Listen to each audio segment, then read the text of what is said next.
This is the Dallas Morning News. Eat, Drink, DFW from the Dallas Morning News is made possible by Central Market. Hello, and welcome to Eat, Drink, DFW, the podcast from the Dallas Morning News food team. Each week, we take a look at food and drink trends in North Texas, talk about restaurants in Dallas-Fort Worth, learn some new recipes, and sometimes even get tips from you, our listeners. I'm Julie Fisk, podcast producer for the Dallas Morning News, and get ready for the meat sweats, because this week, it's all about barbecue. That's all coming up right after this. Central Market is really into food, like fish flown in so fresh it still has jet lag into food. Our sourdough starter has been around since grunge was a thing into food. We're talking more prime cuts than a greatest hits album into food. Central Market is really into food. If you are too, then we're the HQ for you, whether you're a make every recipe in the cookbook foodie or a my favorite recipe is reheat type who just digs the delectable. No place makes every day more delicious like Central Market. Really into food. Shop now at centralmarket.com. For the latest food and restaurant news in Dallas-Fort Worth, visit dallasnews.com/food. Also, we'd love to hear from you, so email us at eatdrink@dallasnews.com with any thoughts or suggestions. As usual, today I'm joined by our food writers, Sarah Blaskovich, Zakaria Washington, and Imelda Garcia. Now, Sarah, you wrote your very first list of the best barbecue spots in DFW. Girl, you've been talking about barbecue for years. Is this really your first list? So it is. I have over a decade of opinions on where we should be eating barbecue, and traveling around the state and eating brisket is a family pastime that sort of naturally fits into my job as a food reporter at the Dallas Morning News, of course. But you're right. We finally came out and made my list of 15 favorite barbecue joints in North Texas. I've eaten at all of these places lots of times, and I've been studying the craft for quite a while. So you pick 15 barbecue joints and explain in this piece why each one of them is great. Do you have a favorite? Am I even allowed to ask that? You're always allowed to ask anything you want, Julie. No, I don't have a favorite. And I think about food across DFW sort of maybe like a teacher would think about a class, which is that it is so hard to pick the number one favorite of anything, in my opinion, because it depends on what we're doing, right? Are your kids with you? Do you have $1 million to spend on barbecue, or are you looking for the blue plate special? Are you willing to drive an hour? Are you willing to wait in 2 hours of a line after you drove an hour, right? Like, there are so many different factors in barbecue, and this list kind of covers the gamut. Now, what I will say is I'll pick a couple that I think are especially noteworthy. So if anybody is willing to take a drive, my number one spot for the drive is Dane's in Aledo, Texas. How far is that? Over an hour, depending on where you live in Dallas proper. Those who don't live in Dallas, maybe even farther.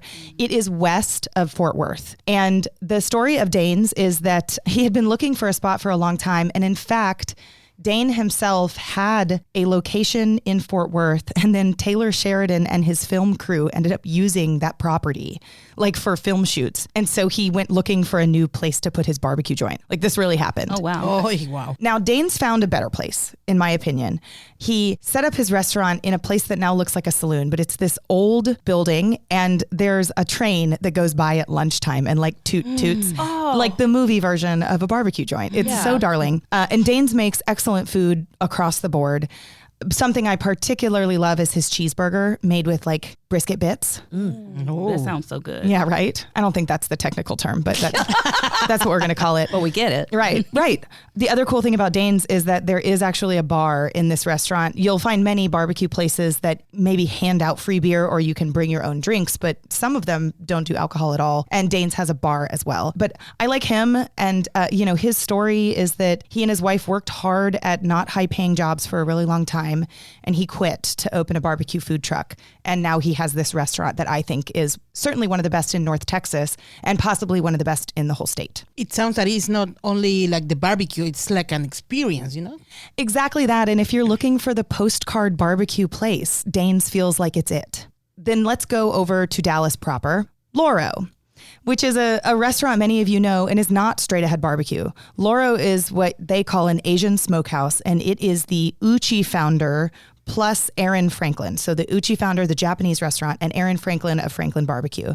And they put those Asian sensibilities and some low and slow barbecue techniques together, and they have this really cool menu. Now, Loro, many would argue, doesn't belong on a list like this, but I make the argument that barbecue can be a lot of things. And some people are tired of the Texas trendy, which is brisket, ribs, and sausage.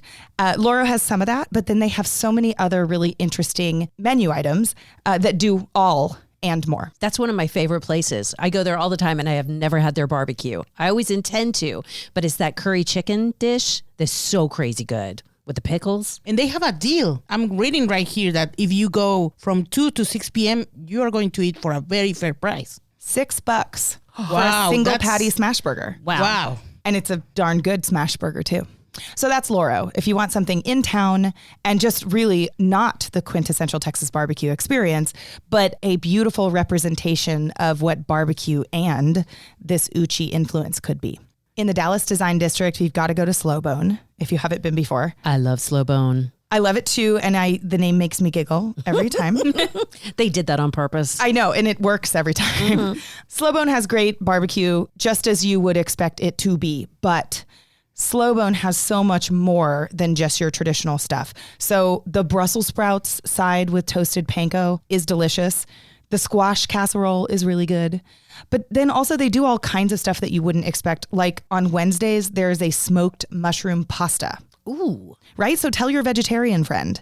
One other fun thing about Slow Bone is that it was featured in 2025 on Diners, Drive-Ins, and Dives. And when that happened, I was like, how is it possible that Slow Bone has never been on this television show? It feels like it was made for that TV show. You got one more, Sarah. Yes. If you want to take a drive east of Dallas to the little town of Fate, which is east of Rockwall, I like Smoketown Barbecue. So this is a food truck that's parked in a gravel parking lot.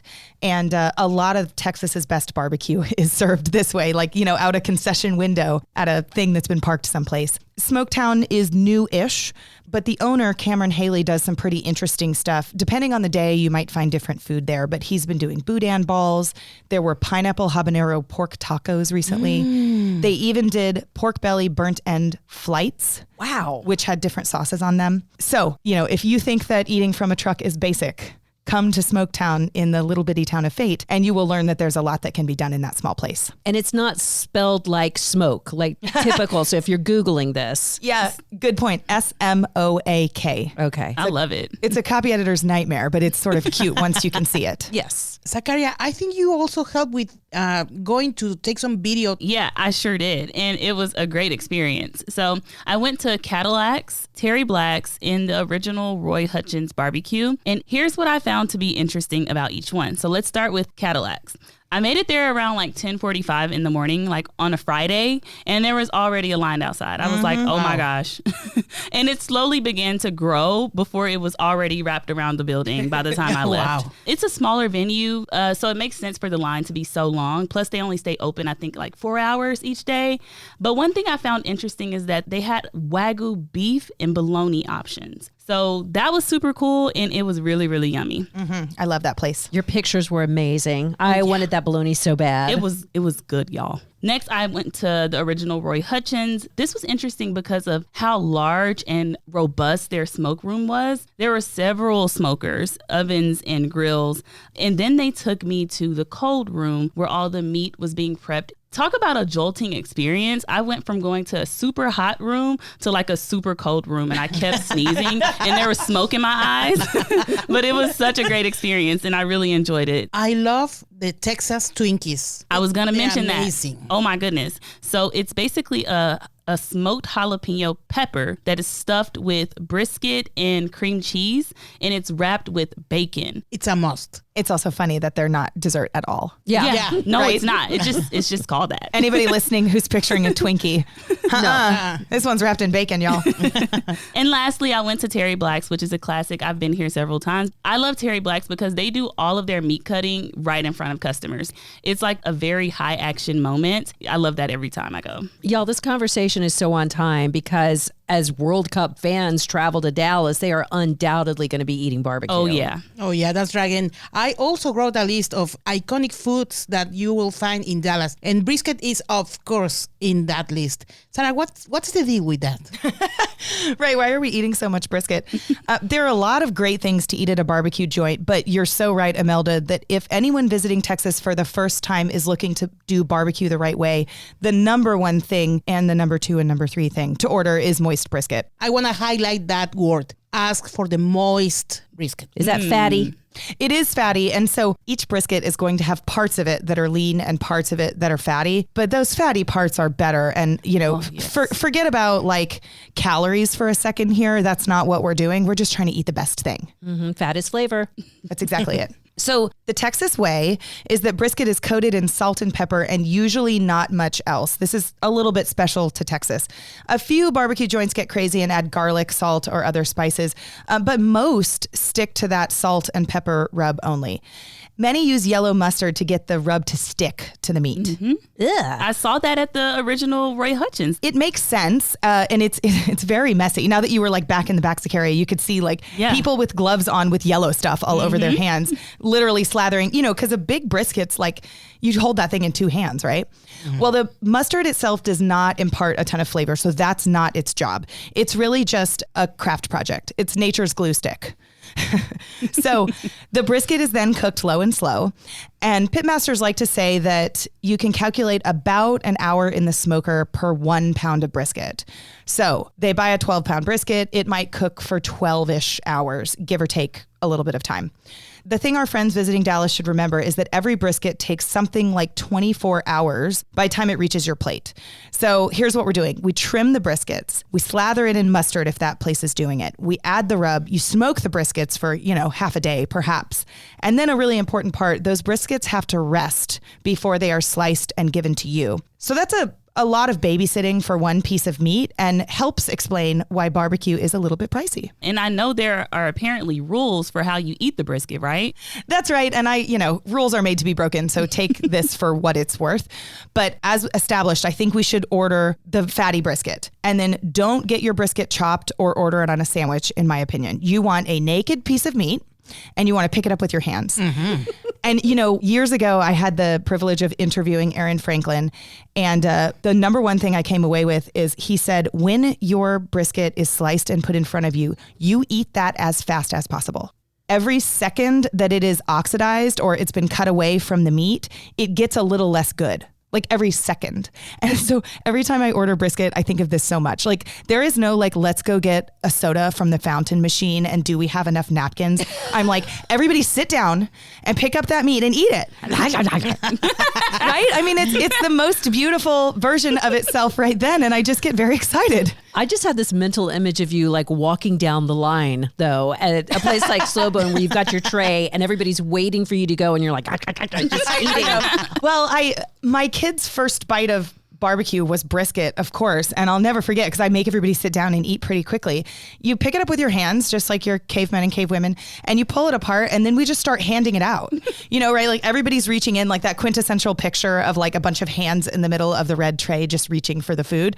I'll never forget my little ones, sitting next to me. I'm just giving them peppery pieces of brisket. Here you go. Here you go. A couple bites for mom, couple bites for you. And this is how people should eat brisket, in my opinion. It's quick, it's exciting. There's like this sort of lovely communal moment. Get napkins, sure, but leave the forks out of it. You're not going to get that smell off your hands, though. I'm sorry, you're really not. No, and I was thinking of Zakaria when she was talking about Roy Hutchins. You're not going to get the smell out of your hair for a minute either. Barbecue all day for 2 days straight. Totally. Really? Wow. Yes. I was thinking about that. Does Aaron Franklin ever not smell like barbecue? Ever? Probably not. I just think it becomes like a musk. Yep. Yeah. Okay, there's one more rule that I think Zakaria is probably asking about, and that's whether to put sauce on your brisket. And this is people's choice, but I say try it first. So just like you tell your kids they have to eat the broccoli, and then if they want, you can put like cheese on it or whatever. Brisket, unlike broccoli, is perfect on its own, in my opinion. But a great restaurant makes a great homemade sauce, so I don't think it's a problem for anybody who wants to try the sauce. I just ask, take that bite first. Mm-hmm. Get that peppery, salty, fatty taste. And then if you want more, The barbecue sauce will add some sweetness and some tang. See, I was always taught good barbecue is good without the sauce. You don't need the sauce. And if you need the sauce, that's a problem. Well, you might be putting sauce on lean brisket that's dry. So first of all, let's not eat dry brisket. Let's just not do that. There's too much good brisket in the world. We have a list of 15 places, y'all. But also, try it first. Yes. Just like let the pit masters do their thing, and then you can go from there. And Sarah, I heard that now some barbecue joints are doing these Mexican salsas. I mean, my mom is going to be so excited about this because I don't know if you remember, but my mom always carries some chile serrano in her purse. Yes, I was just talking to Joe Zavala the other day of Zavala's Barbecue in Grand Prairie. Fun fact, he is open 30 days from mid-June until mid-July, all because of World Cup. He's like 5 or 6 miles from Dallas Stadium, which is the stadium in Arlington. And in order to capitalize on the potential traffic there, he was usually open 4 days a week for lunch only, but he will be open 7 days a week for 30 days straight. And if you go there, you will find beautiful tortillas and the aforementioned delicious brisket. But Joe loves the brisket in the tortillas with his homemade salsa verde. And I think any traveler to Texas really should try that. So there it is. There's a field trip for everyone. You absolutely should go find the story at dallasnews.com/food. So we're going to take a short break. And when we come back, we'll hear how some young people are turning barbecue into a class project. Central Market is really into food. Like when we say cheese, it's in 12 languages into food. Butchers, bakers, and sushi roll makers into food. We're talking so obsessive about quality you can shop blindfolded into food. Central Market is really into food. If you are too, then let us turn your shopping list into a treasure map. Get inspired, get adventurous, or just get a chef-made dinner when you've got more taste buds than time. No place makes every meal more amazing like Central Market. Really into food. Shop now at centralmarket.com. Coming up, we'll hear about some pit master kids who are making a splash in the barbecue world. But first, a quick reminder that you can always reach out to the Dallas Morning News food team at eatdrink@dallasnews.com. And have you left a nice review for us yet? Because we really need you to do that. We are suckers for flattery. And don't forget your 5 stars, please. 5 stars. 5 stars. Guys, I wrote this story some days ago about a thing that I didn't know even exists in Texas. I'm new here. There's a high school barbecue competition. Wow. Like with the schools. Yeah. It's like the Olympics of barbecue. It's amazing. I'm intrigued. Think about this. How many teenagers spend their days like playing video games, and scrolling through social media? Well, there's a bunch of teenagers that spend their days trying to find the best barbecue recipe. And they compete. These kids are going to be so popular in college. I know. Oh, yeah. They go off to school and they're like, hey, does anybody want to hang out and drink beer and eat brisket? Like, yeah. So these teenagers are from South Lake Carroll High School. So this team is called OG Barbecue, and they were crowned state champions of the barbecue competition. So there were 90 schools from all over the state competing in that competition. So the name of the competition is the 2026 Texas High School Barbecue State Championship. What were they making? What were they cooking, Imelda? So this team included 5 people. Preston Inoue, he is the brisket master. Kaden Robertson is the ribs expert. Ryan Boo is the chicken pro. Darian Coway is the dessert creator. And Cruz Paredes is the beans specialist. So it's a 5-member team, and each one of them cooks a different thing. This is like being an athlete. Yeah, It's like that guy does desserts. This one does the brisket. And you know what is amazing about these kids? They are not only in the barbecue team, they were in the robotics team. They were in the band. Multifaceted. Yeah, they are making the most of their time in high school. When you think about barbecue, how early you have to get up, and how time intensive it is. And if you're doing that on top of other class projects, which you're going to have to do before or after school, I mean, that's a lot of work. That's big time commitment. Yeah, the day of the competition, they got up at 3 o'clock in the morning or something like that. It was crazy. Well, I'm very proud that these kids are from our region. That just is incredible and speaks to how important barbecue is for the families here. What I want to know is this whole barbecue team high school thing Texas only, or do we do this countrywide? Well, I'd love to claim it that it's just Texas, but actually there are a lot more like southern states. It looks like Louisiana, Florida, Oklahoma, Kansas, Missouri, and New Mexico all compete in this so far. And there's a website called highschoolbarbecueleague.com. And so if you are in a high school or you teach at a high school and you want to start something like this, they encourage you to go through the barbecue league because they have specific rules about the competition, but also specific safety rules. Because think about that. When you have all these young people around these big smokers and the fire and just how they're having to get their hands in there all the time, they have to be really cautious about it. So it isn't just Texas, but I couldn't believe it. When I looked this up, I found a show called Barbecue High. Have y'all ever heard of this? Wow, no. I have, but I haven't watched it and I want to. So it's a documentary on HBO of all places. Wow. About high school kids who are competing in barbecue competitions in Texas. And they're in like Mansfield, Granbury, Arlington. These are places very near us. I think they filmed this in 23. And I started watching it this weekend. It's really fascinating watching these kids, like just what you said, getting up at 3:00 in the morning, going out with their mustard and rubbing down the brisket. Yep. And some of them are treating it like a sport or treating it like an extracurricular, but other kids are committed. So the episode I watched featured Mark Fidel heavily, and he's this young, smart guy. He's a senior. He's been telling his parents he wants to go into electronics. And all of a sudden he's like, I love barbecue. I want to keep doing this. I want to make a career out of this. And they're devastated. Like there's a whole scene where they're fighting in the living room and Mark gets up and stomps out of the room. But he says, I want to be a restaurateur. This is what I want to do with my life. And he actually since then went on to work at Smoke and Ash, Hurtado. And then he opened his own barbecue truck, Habibi Barbecue, which he even mentions on the episode. He already had the name for it and everything. So some of these kids are actually turning it into a career, which is fantastic. That Habibi Barbecue in Arlington still operates today as a food truck. I want to know how many people go there who watched him on HBO. I mean, television has this incredible way of reaching an audience that many small businesses otherwise could not. And I just love the visual of a youngish kid doing the thing he dreams of doing from a small food truck and people saying, you're a television star. Yes. And he's good looking too. I was like, I want to take my daughters out here to meet this guy. He's adorable. And about the show, it sounds like it has drama and romance because, I mean, Habibi is my love, you know? Yes, in that's Arabic. right. So it's on HBO if anybody wants to go check it out. And it'll definitely make you crave some barbecue. This story made me think about my years in high school. And I wasn't that productive, you know? And what about you? I was not up at 3:00 in the morning doing something impressive like this. I think these kids are pretty exceptional. Yeah, I might have still been up at 3:00 in the morning, but not doing that. And that's all the time we have for today. Oh, if you like learning about new restaurants and you want to receive free weekly emails with links to our latest work, go to dallasnews.com/newsletters.